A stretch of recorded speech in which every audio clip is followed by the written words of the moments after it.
যে আখিরি জমানায় ইমানের উপরে কায়েম থাকা কি বলা ছিল না, জ্বলন্ত কয়লা হাতে চাপিয়া রাখার চেয়েও বেশি কঠিন হবে।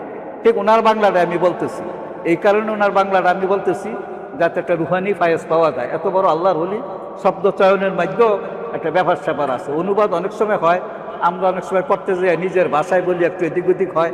কিন্তু নাসারুদ্দিন আহমদুল্লাহ হাদিসটাকে এমনভাবে সুন্দর করে বাংলা করে আমাদের সামনে, এই যে এখানের মধ্যে আছে, আখিরি জমানায় ইমানের উপর কায়েম থাকা জ্বলন্ত কয়লা হাতে চাপিয়ে রাখার চেয়েও বেশি কঠিন হইবে। এটা সবাই মনে রাখবেন। কেন মনে কঠিন হবে? আমল থেকে তারা আমাদেরকে সরাই দিতেছে বিভিন্নভাবে, আমল থেকে সরাই দিতেছে।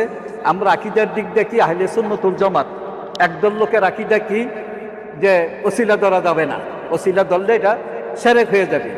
আপনারা মেহরবানি কইরা এই ওসিলা সম্পর্কে আমাদের খুতবায়ে সালিয়া কিনবেন। খুতবায়ে সালিয়াতে ওসিলা সম্পর্কে একটা খুতবাই আছে, এটার মধ্যে অনেকগুলো দলিল উল্লেখ করা হয়েছে।